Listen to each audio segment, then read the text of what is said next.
Oh wow, the key is in here, guys. The key. That's tempting, guys. Wow, the key is in here. Hold up, I gotta. Oh my gosh, this is.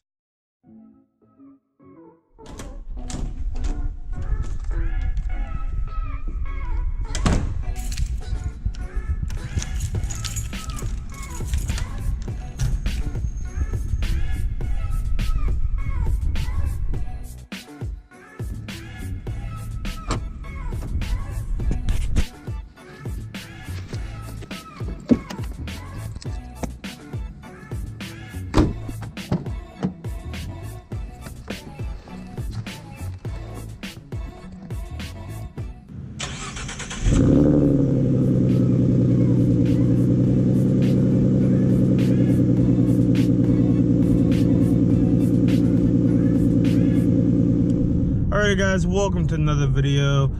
Today is finally the day that we're going to go get the backup camera checked. The reason why it is taking me so long, and sorry if there's any weird audio in this video, I am using my GoPro today. Seeing that I have school, which also goes with the reason why it took me so long.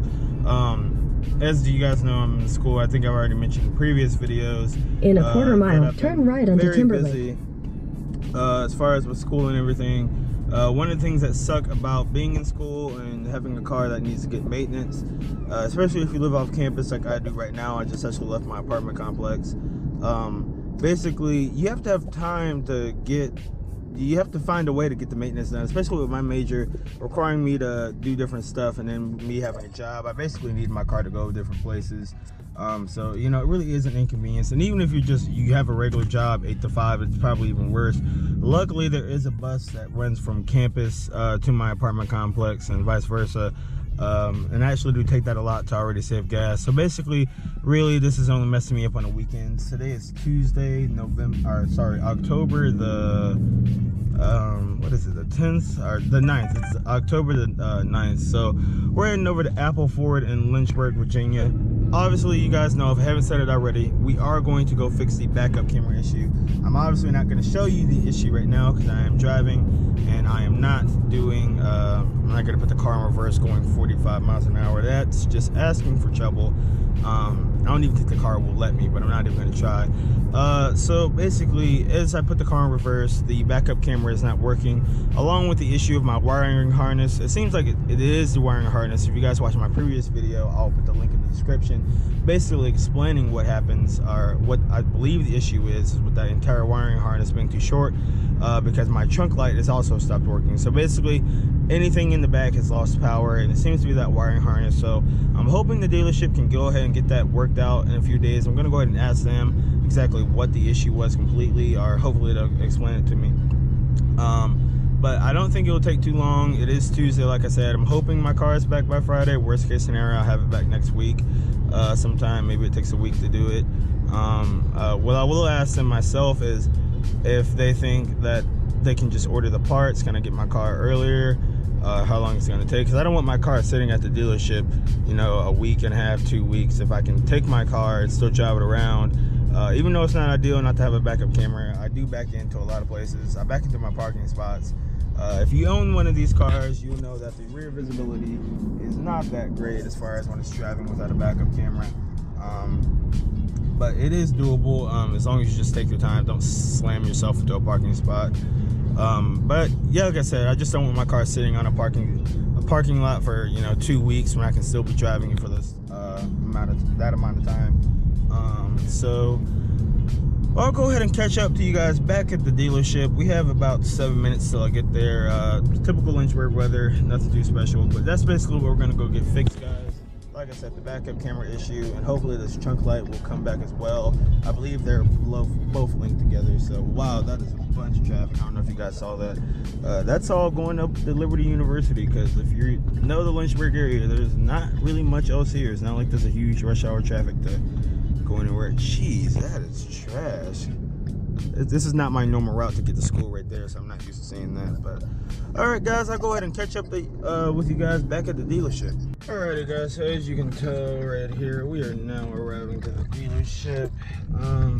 Probably might look at some cars. They don't really, it's more of a, oh wow, they actually do have some Mustangs. last time I was here, they didn't have as many Mustangs. Sorry about that sound. Just recently took off my seatbelt. This was the Mustang I saw last time. I'm not sure if I ever documented it, but it's a red Mustang right here. It says Revline or something like that. Basically, I asked the dealer about it. He said they basically just put a bunch of red stripes on. There's absolutely nothing special about it. You know, I mean, I guess it's cool. I think it was marked maybe over like 3,000, 4,000 over just for that package. I didn't think that was worth it. Especially it has no power. There's nothing different, especially just a little appearance package. But definitely might go check some of those out. But we are in the service line now, it seems like, so I'm gonna go ahead and get the car checked in, obviously, and go ahead and get everything fixed that's wrong, hopefully. And I'm gonna head to class. I'm not gonna be here all day, so like I said, I'm hoping maybe I'll get my car back by Friday or something like that. Hopefully this is a quick fix. But all right, I'll go ahead and not sure what you're gonna see next, but gonna go ahead and cut away to whatever's next. So I'm in the sales department of the dealership. There's no one up here.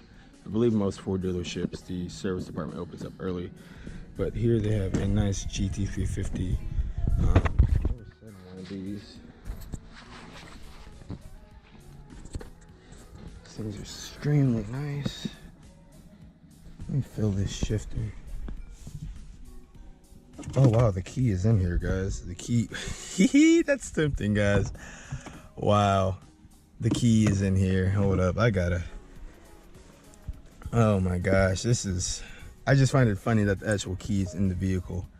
That just makes me laugh. But yeah, here we have a GT350. I want to hit that button. Didn't start. All right, nothing happened. So I'm guessing they have a battery or something powered off, so no one actually has the ability to start it. But I still think this is cool. What I wanted to figure out, yeah, the entire car is dead. Wow, feeling the shifter, guys. That feels pretty nice. Little stiffer than mine. I wouldn't say it's the tightest shifter that I've ever felt, but definitely still a performance shifter. Wow, look at those wheels. So if you guys don't know, I was thinking about getting a GT350 style wheel on my own vehicle. Not sure if I'm still gonna do that, but yeah, these look good. Of course, these look different with the bigger tire as well. What size are these? I think these are 3 Pilot Super Sport. What is that? 305s? Okay, so 305s, I believe. Yeah, this thing is gorgeous right here. This is the exact blue I would get. I really want to bet that the battery is disconnected, and that's why nothing's happening. But battery's under here. I'm not gonna start taking that apart. But this is the flat plane crank, excuse me. V8 air intake right here. This thing absolutely looks very aggressive. I still want this front bumper for my own personal vehicle. The stripes are a nice little add-on. Not sure if I would do stripes in white. I'm sure you can get these stripes taken off. So these stripes can come off. So you can get them taken off, but not only do they have a nice lovely GT350, and this is the exact same spoiler I have on my vehicle. Quad exhaust right here. Looks a little dirty. Obviously the car's probably been running for a while. The price of this vehicle is $61,000. So the base price is $55,000. And I believe red means that it was custom ordered. So I believe probably someone at the dealership custom ordered this spec for whoever to buy. It's actually a really nice spec. I'm pretty sure this is all the options you can get except for the Recaro seats. I would be fine with this right here. A lot of people want the GT350R. I know it's a more special vehicle, but I could deal without it. Then of course we have this lovely Mustang, this Mach 1 right here. I'm not sure what year this is. Probably just in a showroom. A lot of the time dealers get these cars and put them in showrooms. Something nice to have in here. Of course we have the shaker hood. I would love to own a classic one day. Probably will actually be this body style. This is one of my favorite body styles. This fastback design. This is a really nice color. I would probably do blue myself. If you guys haven't noticed by now, my favorite color is indeed blue. And of course, this is what I really wanted to see, guys. I have not seen one of these in person yet.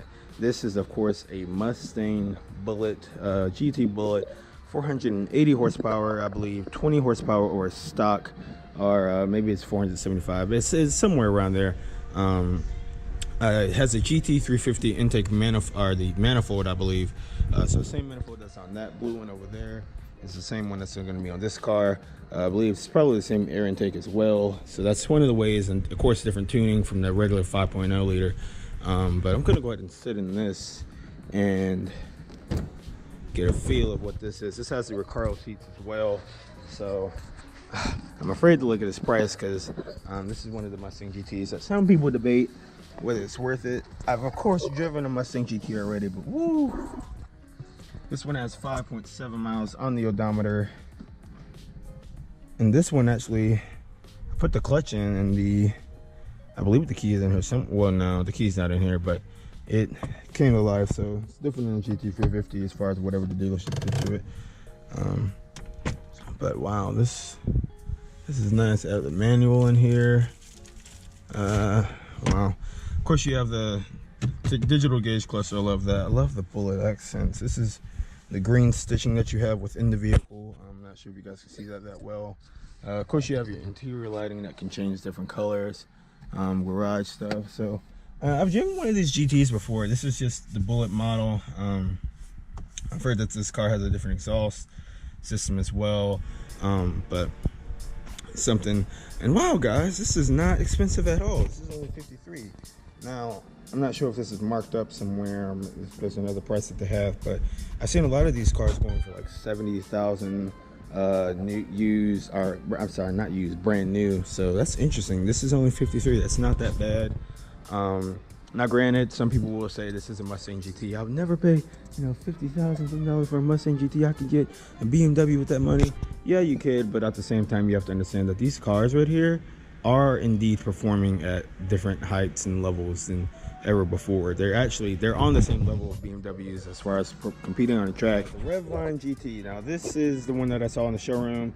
They moved it outside, so clearly it's not getting as much love as the GT350 and the Mach 1 and the Bullet inside, but it's basically an appearance package that the dealership added on themselves. They added these red lines all across the round. Maybe an older guy may like this, who knows, maybe even a younger person. The vehicle is unlocked. Okay, so I can actually show you guys the inside. Wow. You look at the interior of the vehicle, I'm really surprised it's unlocked because all you would have to do is pop the clutch and you could steal this thing if you wanted. But of course, the Recaro seats, these are really nice add-on. These are actually really comfortable too. I've sat in these before. 133 miles on it, so if someone has driven this. Digital gauge cluster, 6-speed manual transmission. This would be my dream spec if I was getting a new Mustang GT. Obviously price would come in a factor, but this is definitely, without a doubt, probably most people's actually spec that they'd go for. Let's go ahead and look at the price that they want for this. Like I said, you can look at the wheels. Literally the stock wheels, you just added a red line on the side. Red lines go everywhere on this vehicle. So love these daytime running lights. Seeing those come on just still look absolutely amazing. Rev line, they put that under there. But if you look at the price, they have it crossed out, $45,680. That's sticker price, but like I said, I believe they marked that up from the original price just because they did their little own add-ons here or there. So who knows, if you guys, hold on, here we go, we have another price right here. So they want $47,000 for this vehicle. $47,000. Not gonna lie, I don't agree with that price at all.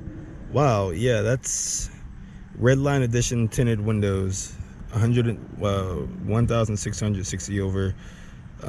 Starts, yeah, that's 47,000. No, I'll pass on that, guys. Sorry. This video probably got a little longer than I thought it would, but overall the vehicle was in getting serviced. They're gonna start looking at it today, hopefully, and hopefully I'm getting it back towards the end of the week, or I'll get some type of update. I definitely will myself call and get some type of update on the vehicle. Not just pressuring them, but I do like to know how my vehicle is doing as far as service goes. But other than that, guys, I'll talk to you guys in another video.